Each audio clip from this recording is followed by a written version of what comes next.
sam sa adofu. Panama disi amani sak Panama burichi Panama agu pane gibu up fudeng dama scope mi pa a scope mi a shock mi. Na yun nagpalag manja ka pasko. Na yun nagpalag manja. Je bent het dierenarts. Kijk dus op tak mi nou het. Wat geen wala stak na mi nou top gangster. Met wat keer kipes met wat baga woyara. Hè? Kan mi boy ja if tara mi boy met drinks op. Dat aan het bieden.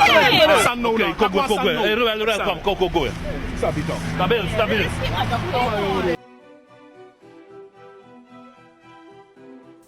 Yo la famille, je vous souhaite la bienvenue sur ma chaîne Briche FCB. Les gars, débrief à chaud.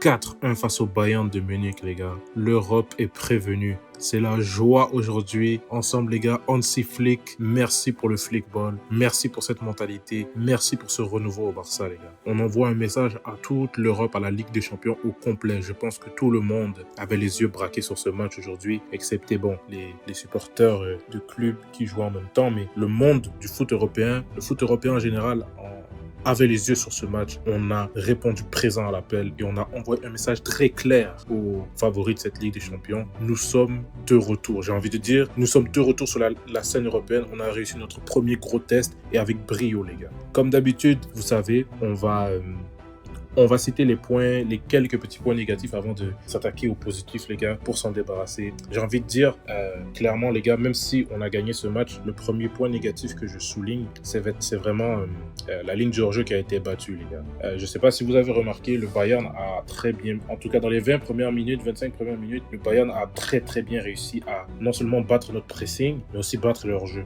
Si vous le remarquez, il y avait Harry Kane qui restait toujours derrière la ligne, il se mettait hors jeu au départ, et quand les défenseurs lançaient des longs ballons, ils ne lançaient pas aux joueurs qui partaient hors jeu, ils lançaient au latéral qui montait en deuxième vague derrière Baldé, c'est-à-dire plus loin que Baldé. Et lui, il battait le hors jeu. En ce moment, suite à ça, ils arrivaient à partir. Harry Kane, qui était déjà hors jeu au départ, il avait une avance sur la défense centrale et il pouvait aller le retrouver. C'est ce qui s'est passé sur le but. C'est aussi ce qui s'est passé sur leur but hors jeu, qui a été un hors jeu relativement chanceux, qui n'est pas vraiment lié à notre ligne de hors jeu. Harry Kane a mal jaugé son retour après. Et il y a eu plusieurs occasions de la sorte. Harry Kane qui est un joueur très intelligent, mais les gars, c'est vraiment ça. J'ai vu qu'ils ont réussi à battre cette ligne de hors-jeu et si Ancelotti a regardé ce match, logiquement, en faisant son travail, il a la formule vite fait pour battre ce hors-jeu. Encore là, je suis pas très inquiet parce que cette manière de jouer du Bayern, paradoxalement, c'est ce qu'ils font depuis toujours. Même sans avoir à battre la ligne de hors-jeu, ils font toujours ces schémas de jeu-là. Je ne sais pas si vous vous rappelez, même en finale de Ligue des Champions, face au PSG, c'est comme ça qu'ils marquent. Et ils ont toujours joué de cette manière. Quand tu arrives à les éteindre sur ça, ils deviennent un peu inoffensifs. Donc je ne pense pas que... En fait, connaissant aussi Ancelotti, je pense pas qu'il va, pour le Classico, là on se projette un peu là, je pense pas qu'il va dénaturer son jeu pour absolument devoir battre la ligne de hors-jeu de Barça. Je crois pas qu'il jouera comme ça, donc je doute qu'Ancelotti aura les solutions pour battre cette ligne. Mais on a vu aujourd'hui la faille de ce piège du hors-jeu et il est battable. Et on l'a vu aujourd'hui une des manières. Il y en existe sûrement d'autres qu'on connaît pas, mais ça c'est une des manières qu'on a vu tangiblement comment est-ce qu'on peut battre cette ligne de hors-jeu. Encore une fois, un commentaire, le Real Madrid n'a pas d'attaquant qui peut essayer d'écarter la défense comme Harry Kane, donc c'est différent, les gars. On verra ça plus tard. Un deuxième point négatif, je vais avoir l'air de m'acharner sur Baldé, mais c'est vraiment juste la première mi-temps de Baldé. Il était un peu brouillon avec et sans ballon. Il s'est fait prendre dans le dos justement par rapport aux occasions du Bayern et au but d'Harry Kane. Mais c'est pas plus grave que ça parce qu'après, il est monté en puissance, les gars. Le dernier point négatif que je souligne, c'est Iñaki Peña qui est... fébrile sur ses sorties. Il hésite beaucoup à sortir. Il y a eu des moments où on a presque failli voir lui qui s'en mêle les pieds avec son défenseur. Il sort à moitié, il revient dans le but, etc. Il n'est pas très confiant sur les moments de sortir. Peut-être que c'est parce que c'était un grand match ce soir qu'il a eu le trac un peu, parce qu'on l'a bien vu capable de sortir dans d'autres matchs, même si sa relance après laissait à désirer. Il était capable de sortir très haut même. Mais aujourd'hui, il a été un peu fébrile dans ses sorties. Sa prise de décision a laissé un peu à désirer quant à ça. Donc les gars, on va tout de suite attaquer les points positifs, les gars. En termes de joueurs, j'ai envie de citer tout le monde. Littéralement tous les joueurs, les gars, tous les joueurs qui ont foulé la pelouse côté Barça, ils ont tous été excellents. Si je devais mettre des notes à chacun, je mettrais 10 sur 10 à tous les joueurs. Tous les joueurs qui ont été sur le terrain à la fin des 90 minutes, même Baldé, parce que lui aussi, il est monté en puissance. En deuxième mi-temps, il s'est pas fait passer balle au pied. Il a perdu beaucoup moins de ballons. Il a été même diversifié dans ses prises de décision offensives. Donc, je mets 10 sur 10 à tout le monde. C'est une copie copie parfaite individuellement parlant pour chacun des joueurs. Chaque joueur a donné sa vie ce soir. Même les entrants, les Dani Olmo, Frenkie de Jong, Gavi qui n'a pas trop touché le ballon, mais quand même. Oui, ce sont ces trois-là.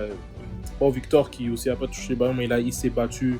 Ansu Fati qui a réussi à enlever la balle à un défenseur à un moment, même s'il a joué que 5 minutes. Je mets parfait à tout le monde. C'est pas le moment, j'ai envie de dire, de donner des 8, 9, 7 à lui. Lui, je lui mets 6.5. Je mets 10 à tout le monde, les gars. C'est une performance pas parfaite. Bien sûr que c'est pas parfait. On a vu en première mi-temps et le Bayern a eu des occasions. Mais pour le symbole que c'est, pour ce que ça représente, pour l'effort, pour la mentalité, je mets 10 à tout le monde.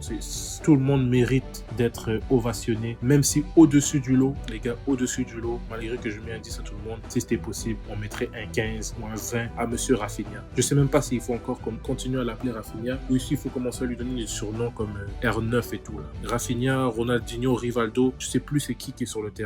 Là, Rafinha, il nous sort un match de porc, un match de roi ce soir. En mission, celui-ci, depuis qu'il a découpé. Vraiment, on dit que depuis qu'il est sous flic, il est un autre joueur. Mais la réalité, les gars, il l'a même dit lui-même, depuis qu'il a ouvert son compteur en Ligue des Champions, c'est-à-dire ça tombait contre le PSG. Depuis qu'il a marqué son premier but en Ligue des Champions, il a eu un déclic mental qui l'a fait prendre conscience de ses qualités, apprécier son jeu et devenir encore plus fort, les gars. Ce joueur-là, on est une chance. Je sais, les gars, je faisais partie, avant de commencer la chaîne, j'étais de ceux qui disaient qu'il fallait le vendre parce qu'il avait une certaine valeur marchande, qu'il était un peu coussi-coussa sur le terrain. Mais là, les gars, c'est un capitaine en plus de ça, c'est un capitaine. Et il est indispensable sur le terrain, ses efforts, sa technique, les gars. Sur le troisième but, son but du triplé, sa manière de contrôler le ballon, de ramener le ballon au sol sur un contrôle du torse, les gars, entouré de 2 défenseurs et une frappe croisée au sol sur Manuel Neuer. Je sais que Manuel Neuer a pas fait un très bon match, mais cette frappe croisée au sol sur Manuel Neuer, c'est pas tout le monde qui la met. Sur le pied, oui, il est gaucher, son pied gauche. Frappe croisée au sol, jamais j'aurais vu Rafinha faire ça avant, les gars. Un match de porc de Rafinha. Si tout le monde a eu 10, lui, il a 15 sur 10. 15 sur 10, les gars.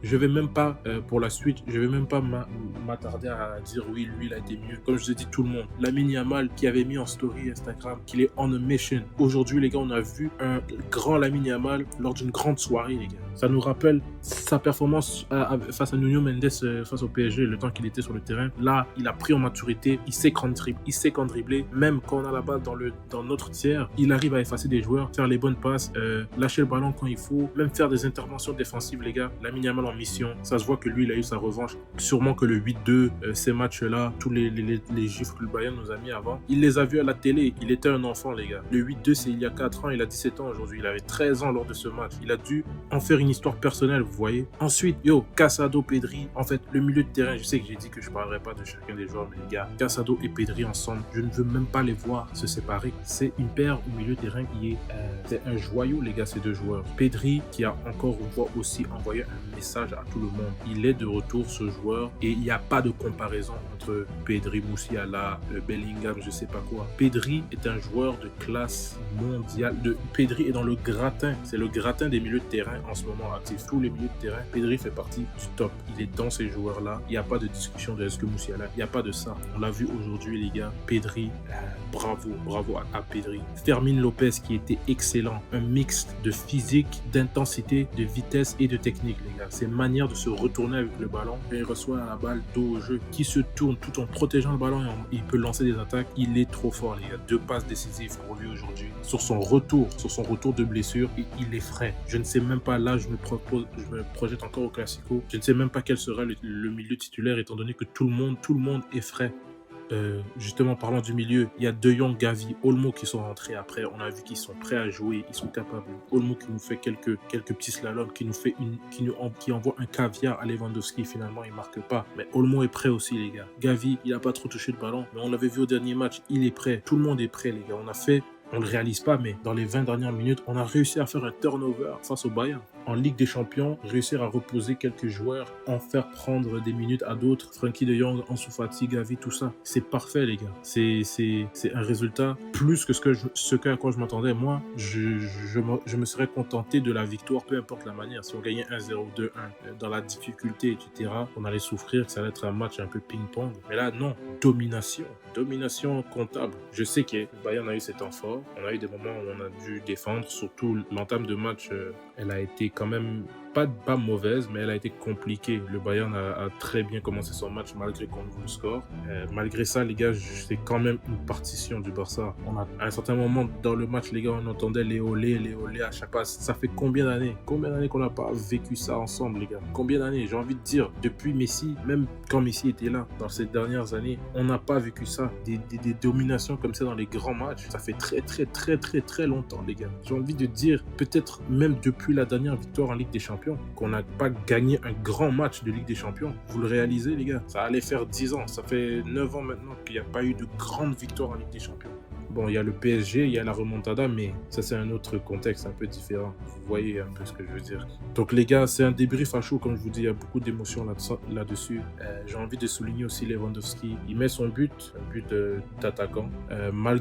En dehors de ça, il est très intéressant sur le jeu, dos au but, dans la déviation, dans la possession de balle. Il a gagné beaucoup de duels, gardé beaucoup de ballons. Il a fait son travail.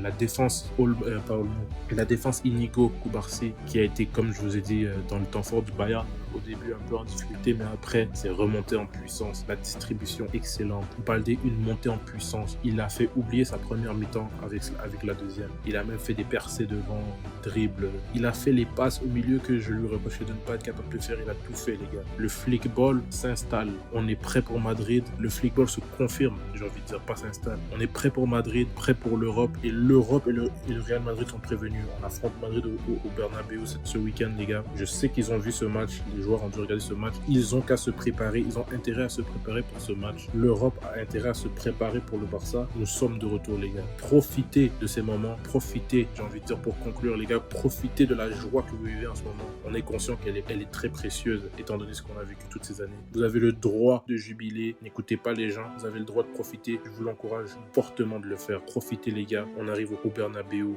ce week-end et on arrive pour abattre. Il n'y a pas de discussion. On est prêt. On a les munitions pour abattre, les gars. Avec les failles du Real Madrid que je vois, nous avons tout pour abattre. Donc on se revoit demain, les gars, pour la suite de l'actu. On va commencer à préparer le Classico. Il y aura des vidéos spéciales Classico. On va parler du Real beaucoup. Je les ai suivis et personnellement tous les matchs depuis le début de saison. On va analyser ces choses-là, comment gagner et tout. Je vous dis à très vite, les gars, pour la suite. Et comme on le sait tous, Visca el Barça! Visca Catalunya! Visca el Barça, sempre. Visca el Barça i visca Catalunya!